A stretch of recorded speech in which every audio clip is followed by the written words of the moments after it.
Days after the presidential election, I was still puddled on the floor, grief clutching my stomach, twisting my heart. It's not about politics or personalities. It's about me. I still don't count. Doubt, disappointment, despair still haunt me. I am out of patience, and I must wait. Still, again.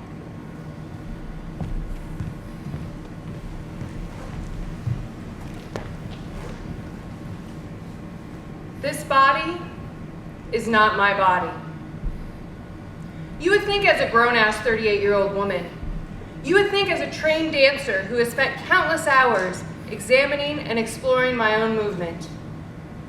You would think as the Ani DeFranco listening, Naira Waheed reciting, Gloria Steinem worshiping, this is what a feminist fucking looks like, WOMAN, my mother raised me to be, I would feel ownership of this body. But this body is not my body. It exists to be gazed upon. It exists to be examined and judged under the microscope of comparison. It exists to live up to expectation. It exists as an object of desire. It exists as a vessel for future generations. This body is not my body. No one cares what I want from it. No one cares how I want to use it. No one cares about the deep layers within this body, the generations of women who came before, their blood coursing through my veins, their burdens still resting on my shoulders. Within this body is life and creation, but that life is not mine, and what I do with that power to create is not up to me. No one sees that my skin, my hair, my curves, my edges, they move. Expectations can't move. Objects cannot move. I do not inhabit this body, adorn it in ways that make me feel good and express my depth and beauty, carry it proudly down the street with full and free breath, unafraid of what lies around the next corner. I do not celebrate its phenomenal existence, its divine wisdom, its singular badassery, its sensual miraculousness. I cannot survive without the fear of the wrong kind of attention, or the fear of no attention at all.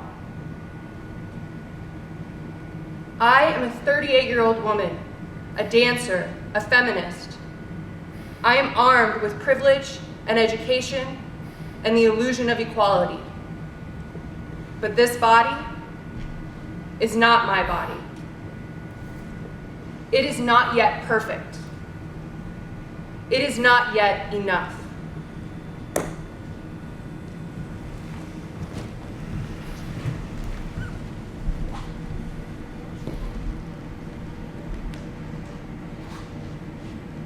When I was young, what was said, what was implied that made me doubt? So I channeled Emily Bronte, or with her quote, did Emily channel me? No coward soul is mine. So now, as a 72-year-old woman, I am more authentic, although I still harbor some of those insecurities, and I must remind myself that dreams are gifts of the spirit meant to alter us, and so as I dream and as I create, my life evolves.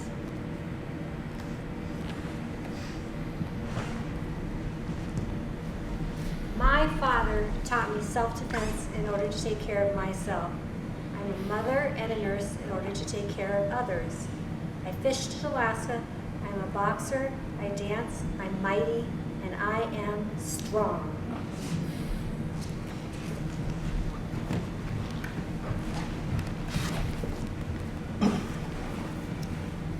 My femininity is grounded in generating as much sensitivity grace, and resilience as I can. This world is very good at telling LGBT people and women that they should feel ashamed for seeking desire, joy, and beauty for being who they are. For me, my femininity feels like a queer, staunch refusal to internalize all this shaming. Femme embodiment is my personal expression of helping me navigate through life. My own femininity is deeply connected to my internal feelings, my sexuality, my truth, and my humanity, how my personal aesthetic is intertwined with my desires and the things that I value. In order to come out, be out, speak my truth, be open and vulnerable about who I am as a gay person, I need physical and emotional safety to do so. Without it, I don't feel safe. I don't always feel safe in this world. Coming out is not just a one-time thing, it's an endless process. I internalized many messages in my life: sexism, misogyny, homophobia, harassment. I internalized so much, but as I've gotten older, I've been able to transcend some of these internalizations through love, resiliency, visibility, connection, and claiming my voice each time I come out. I feel that telling our stories and truths is how the world starts to shift and change. Until people know each other's stories and hear each other's stories, we don't know what's happening in people's lives. This is a snippet of my story.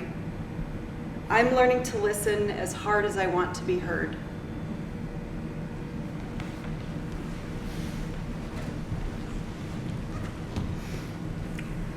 My mother never joined in when other mothers talked about how smart their children were.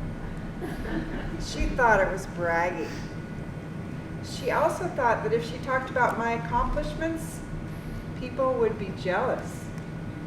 So the message I got was, don't speak up, stay hidden, don't shine too brightly.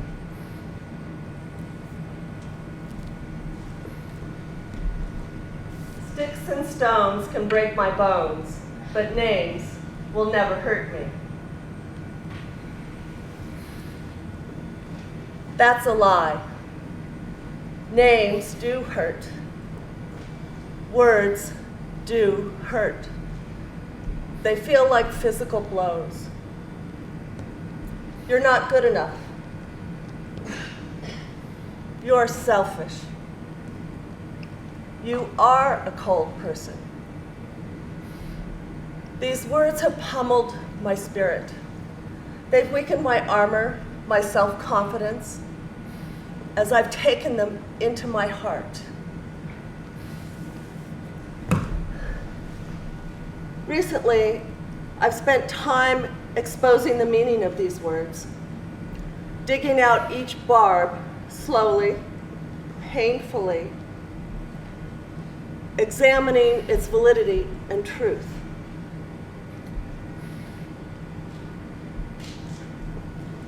These wounds are fresh, but healing now, as I stand on the edge of there, where my true self resides.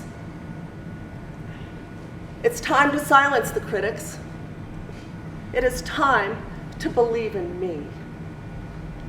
It is time to love me, for I am worthy.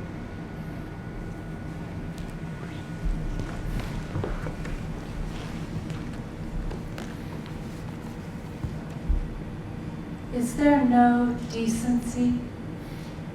Is there no man, boss, teacher, coach, friend, grandpa, uncle, roommate, priest, president, Supreme Court justice?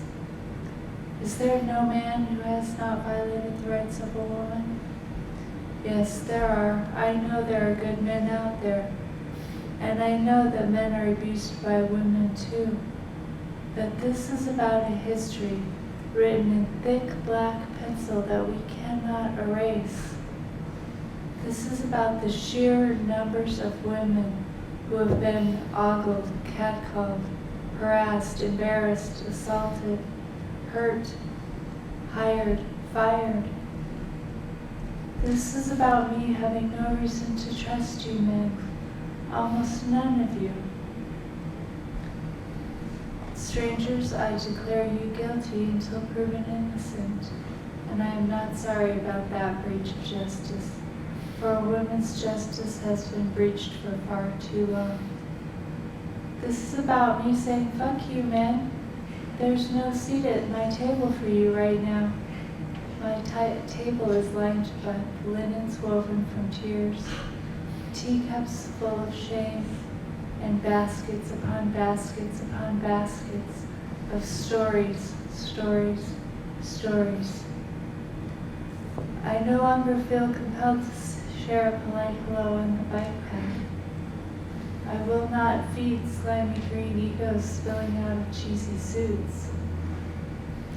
Nor will I cover for you when you say something that makes you sound like an ass.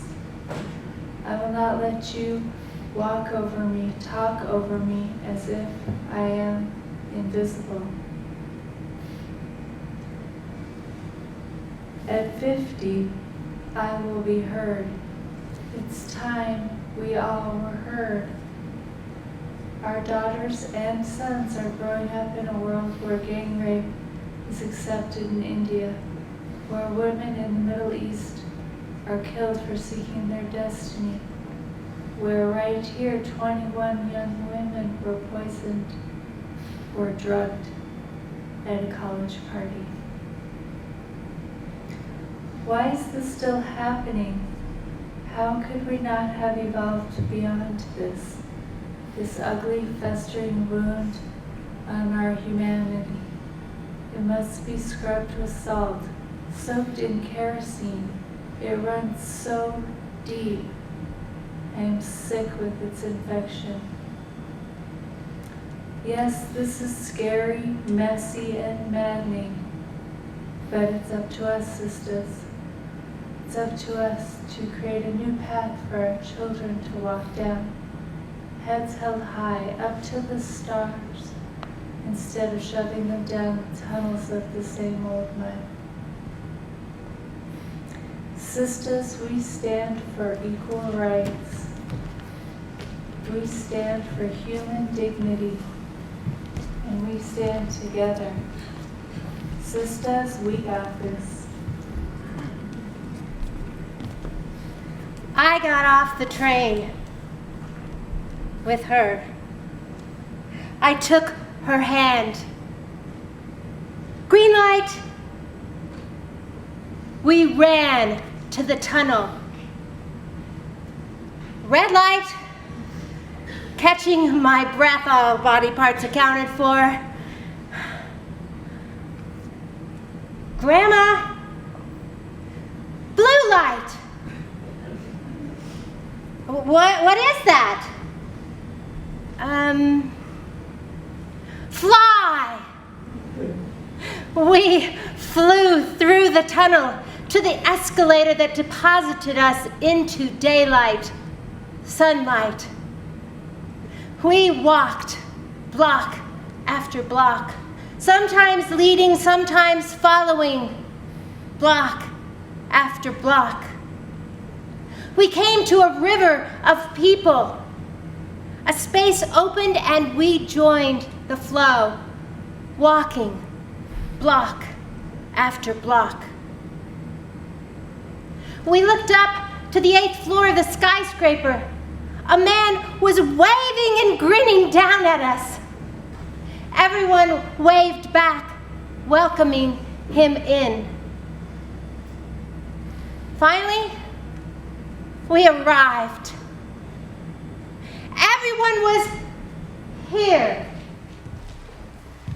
Everyone was here. Everyone was here. Invisible no more. Filling up space. Claiming voice. Beating hearts Loving energy. Beating hearts. Loving energy.